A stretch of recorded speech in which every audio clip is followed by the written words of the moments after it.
Cet homme tua au nom de Allah, mais Dieu l'a relevé pour lui pardonner. Écoutez ce témoignage extraordinaire, je vous le traduis. Zacharia, c'était une bonne personne.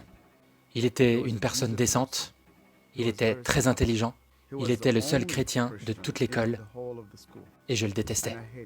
Parce que je pensais en tant que musulman que je devais être meilleur que lui. Mais il était meilleur que moi.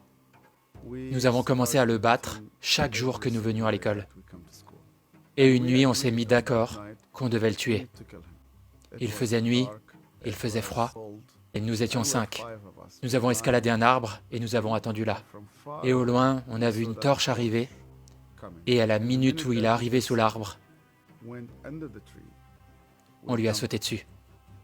Il pleurait, il criait, on a cassé ses bras, on a cassé ses jambes, il a commencé à saigner, et parce qu'il criait et appelait à l'aide, j'ai mis ma main sur sa bouche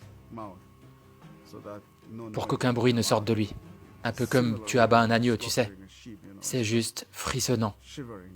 Et les autres le frappaient. Je me sentais vraiment fier. Tu venais de faire quelque chose pour Allah. Tu sais, tu veux lui faire plaisir. Et soudainement, il cessa de respirer. Et nous ne pouvions plus entendre sa voix. Et on l'a laissé dans les bois, entre la vie et la mort. Nous sommes rentrés, tu te laves et tu pries, et Zacharia n'est jamais revenu. Je ne l'ai jamais revu. Je suis né et j'ai grandi dans une famille musulmane très très fanatique. Quand j'étais enfant, mon père m'a emmené dans une école du Coran. J'avais seulement 8 ans et mon père m'a laissé là-bas. Il rasait mon crâne, on s'asseyait en cercle, le cheikh s'asseyait au milieu du cercle et il avait un très long fouet. J'étais forcé de mémoriser le Coran. Chaque erreur que tu faisais, le fouet venait droit au milieu de ton crâne. Tu n'es pas autorisé à pleurer, parce qu'ils disent que dans notre culture, un homme ne pleure pas.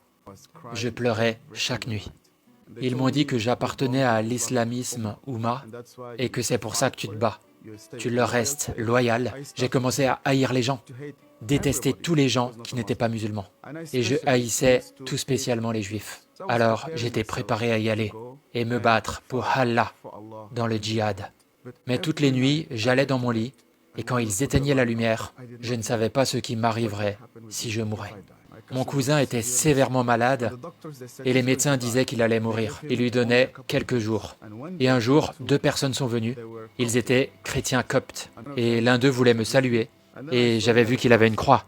Alors j'ai retiré ma main et j'ai dit « ben, je ne vais pas toucher une main avec une croix ». Alors ensuite il m'a dit « nous avons entendu que cet enfant est malade et nous voudrions prier pour lui ». Et seulement par politesse, je leur ai dit « ok ». Et ils commencèrent à prier Dieu, comme une personne parle à son ami. Ils disaient « Dieu, s'il te plaît, guéris cet enfant ». À la minute où ils dirent « Amen », cet enfant ouvra les yeux pour la première fois depuis 4 semaines. Il commença à bouger ses mains, il commença à parler, il s'assit au bord du lit, puis commença à marcher. Et une de ces 2 personnes qui avaient prié s'assit avec moi et me dit « Vous savez quoi? Le vrai miracle, c'est que Dieu veut changer ton cœur. Crois-tu que Jésus est vivant ?» Et je lui ai dit oui, parce que dans la tradition islamique, Dieu l'a pris au paradis et il vit, et il reviendra un jour. Et il m'a dit, parce qu'il est en vie, tu peux lui parler. Ceci changea complètement ma vie. Et quand j'ai commencé à lire les Écritures, personne n'avait besoin de me convaincre d'aimer le peuple juif. Le seul chemin pour les musulmans pour commencer à aimer le peuple juif est quand ils rencontrent Jésus. J'ai aimé ma famille, j'ai aimé mon père, j'ai aimé ma mère, j'ai aimé ma communauté. Et quand j'ai décidé de suivre Jésus, mon grand-père et mon père m'ont dit, « Tu n'es plus l'un des nôtres. » Ils ont fait des funérailles, ils ont invité les amis et la famille. Ils ont acheté un cercueil pour le cimetière et ils dirent, « Notre fils est mort. » J'ai dit à Dieu, « Mais où es-tu » J'ai entendu sa voix. Et sa voix m'a dit, « Tu sais que ta tombe où est écrit ton nom, elle est vide. Et devine quoi? Ma tombe aussi est vide. » Après quelques années, j'ai été pour la première fois en Égypte et j'ai été à une pastorale. Et un des pasteurs soudanais vint vers moi. Il était une personne âgée avec les cheveux gris et commença à me parler. Il me demanda « D'où viens-tu » Je lui ai raconté mon histoire et il commença à pleurer. Et je lui ai demandé « Pourquoi pleures-tu » Et il me dit « Tu te souviens de moi ?» Mon nom est Zacharia. Et soudainement, je me rappelai de lui. La dernière fois que je l'avais vu, c'était dans la nuit noire. J'ai pu entendre soudainement la façon dont il criait. Malgré que c'était 25 ans plus tard, soudainement j'ai commencé à voir ses bras brisés et ses jambes brisées. J'ai commencé à voir les cicatrices que je lui avais faites. J'ai commencé à être rempli de honte. Alors Zacharia me regarda droit dans les yeux à nouveau et me dit, « Yassir, parce que tu me détestais tellement, je priais toujours pour toi. » Il a ouvert sa Bible, et à la minute où il a ouvert sa Bible, j'ai vu que mon nom était sur la première page. Je le détestais et il priait pour moi. Et ce jour, Dieu m'a confronté.